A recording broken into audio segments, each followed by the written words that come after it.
So we are less than 24 hours away from what I believe is one of the most important coin releases in years. So yeah, I'm gonna bring up Vaultbox. All right. And not to kind of pitch and promote the product like I did the last few videos. We even had Mr. Blake Donan. Thank you, by the way, sir, for allowing me to talk with you about this landmark release, because I really feel that in some regards that this is going to open up a lot of opportunity for not only Vaultbox but other companies as well to kind of reimagine what a product should look like.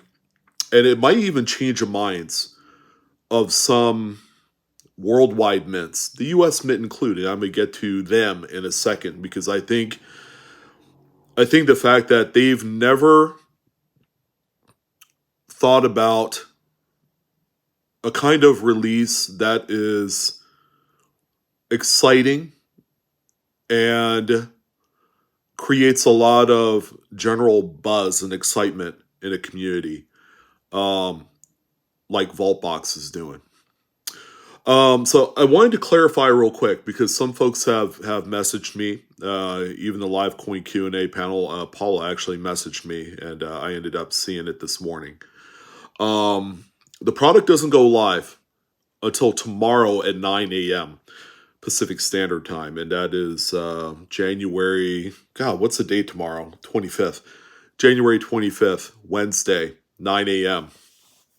And on their website, and I would just throw a little screen share with you. It's showing out of stock. All right, $595 gets you 3 coins, and they're all bullion related.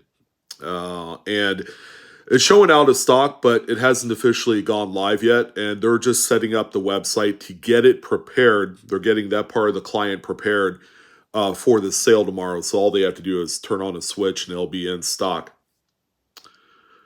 But why do I have the gut feeling that this thing is going to insta-fill just like that? I have this feeling that this thing's going to sell out within minutes. I mean, it probably by the 10-minute mark, we'll all be talking about how quickly this thing sold out. And I have that feeling. And I think one of the biggest takeaways, the biggest things about this product was that it was executed from a marketing standpoint with such finesse, with such bandwidth. I mean, this sucker got out to the community in the blink of an eye. And it probably doesn't help that content creators like myself are talking about this. The promoting, the marketing, executed 100% to its fullest. Yeah, sure. Mr. Donan spent a lot of marketing money to get this thing going. The website looks fantastic. It's ready to go. And it's perfection. It's like poetry in motion when we're seeing this. I mean, I mean, if you're going to lay it all on the line and you're going to invest a lot of money, and then, he did talk about margins. He's barely making like 5% margin on the whole damn product. So you can't fault the guy for not trying. All right. To say that he's close to breaking even would be a huge, massive understatement. But it's going to allow kind of the floodgates to open for this company, this release, to do other things that's going to cater to a wider range of audiences. A lot of people have said $5.95 is too damn much. And to a lot of people, it is. I'm sitting there thinking I'm gonna be doing budgeting and stuff with my wife. And she wants me to buy one. All right, but it has to make sense. $600 is a lot of money. All right, and that's part of the whole thing. Is that to a lot of people it's a lot of money. However, when you're looking at what you're getting, you're you're buying something that's going to create a lot of buzz, excitement, fulfillment when you open it up. Even if you don't break even, you're going to be like, man, this is actually kind of cool. You got the butterflies in your stomach and you just got the feels, you know? Um, and in the last few years from the US Mint, I haven't gotten those feelings. It's almost like you expect it to be just regular, right? Like eating too much fiber and you're going to be regular. No, that's bad analogy. Bad, horrible analogy. We don't want any, kind of like picture thoughts going in your guys' brains, but it just feels very average at best. You know, the experience, having to wait and you get this thing in, you're like, well, that's that. It's everything is advertised on their website and it's just ho hum, right? And you guys hear me. You guys hear me talk about all the time. What can the US Mint do that's groundbreaking? Sure, they tried with the West Point quarters. They tried with the bonus West Point coins that ended up, might I add, in a very, very kind of like curtailed time where they put it into their proof sets, their mint sets, and they stopped just ahead of the mint set for 2020, right? When they were like, everybody's expecting there to be a business strike, W Mint, Jefferson Nickel. And that's a coin that we all have to sit back and say, man, I wish I had that. Because when it comes to grading, the business strike coins mean the most above all else. So the US Mint has opportunity, and I've talked about it. All right. And I'm sure there's a US Mint employee or someone that watches me because God only knows we have PCGS, a few representatives from their company and NGC, they watch my videos routinely. So they know I'm kind of like the pulse of the people to what the big companies are. It's like, why are these things happening? What can we do to improve it? And a lot of the feedback that's been generated as a result of me being this unintended, I guess,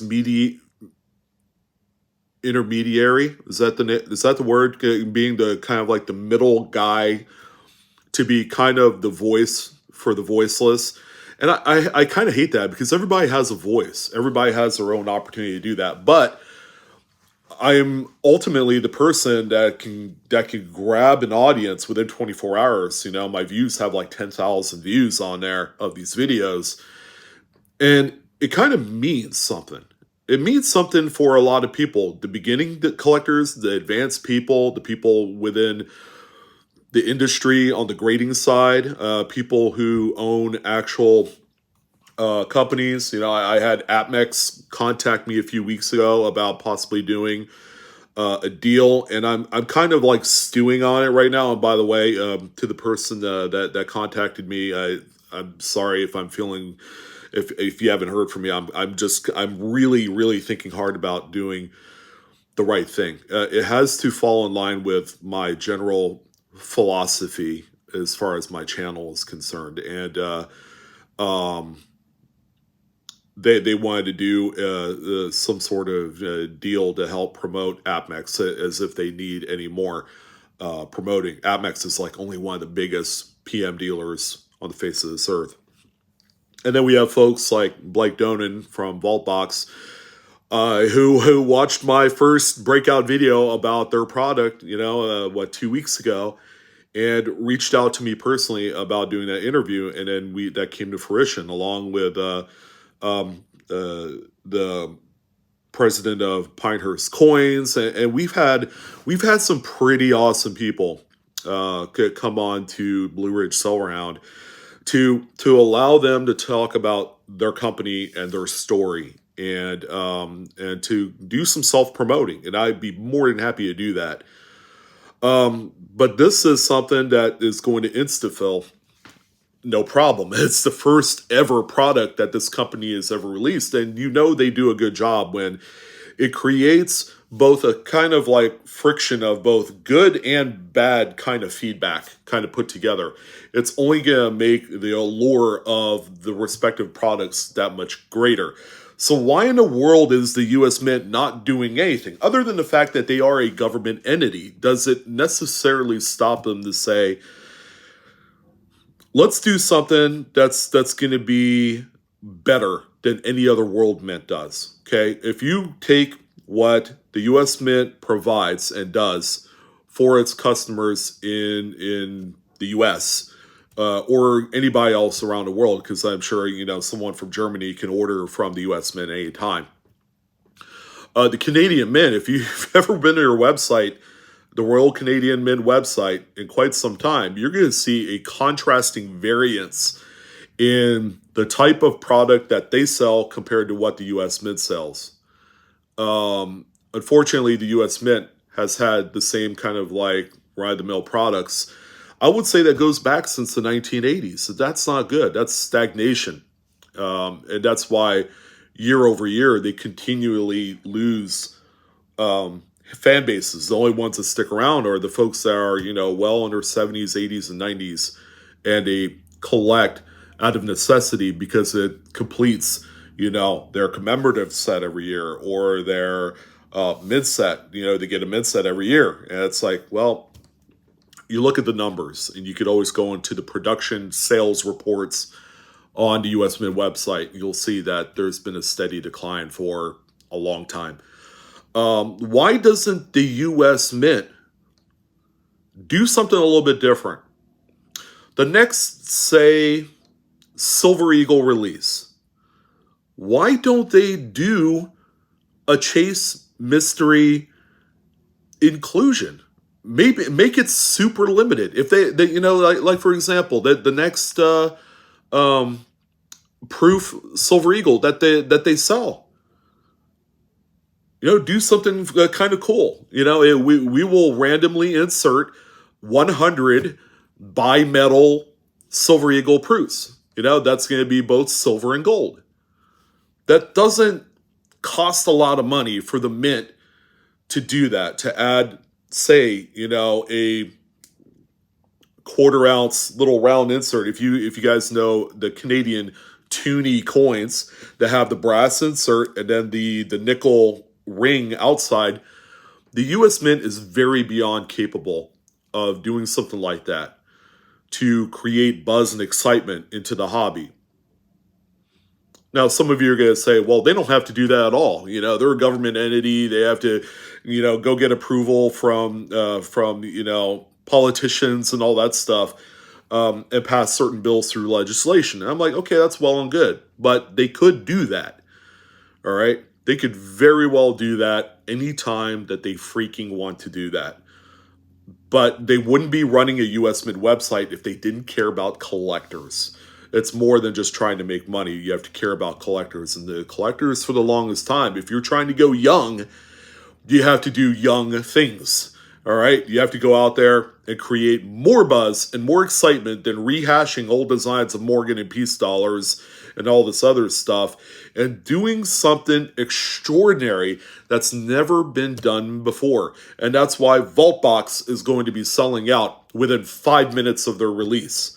It's going to be an absolute total shit show of epic proportions, because there's going to be a lot of people who are going to want this product, and not everybody can get it. It's who has the quickest computer, the quickest servers, the quickest XYZ to be able to get this product. And there's going to be a lot of people. There's only 800 to go around, and I'm sure some of them have already been sold. The finest known, PWCC, who typically deals in sports cards, already has some of them. They even did a video on their channel breaking one open. They ended up with a $3,000 to $5,000 gold eagle out of that box. Boom! That's how you do it. So much buzz, so much excitement. The advertising and the marketing campaigns is off the chain. Why isn't the US Mint doing something about it other than sending me the occasional email or posting something on Facebook about, a Christmas ornament thing, I'm like, do something neat and special with the Christmas ornament. You want to sell more of those. How about you randomly include in about 50 of those a gold insert quarter that's made out of quad 9 fine gold inside that particular product. All right. The ornament has a quarter in the middle. Why not, do one that is different? Make it a chase. Sell out your products so that way, because the damn ornaments, they don't sell out of them every year. All right. Right now, if I'm not mistaken, you could go on the US Mint website and buy ornaments from like 2020. Why? Why do they still have that stuff?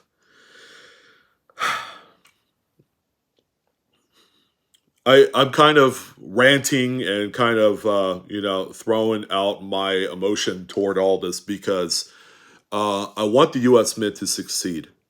They do produce our nation's coins, and they also collaborate with the BEP that produces our currency. The currency part of it, they have no problem freaking selling out.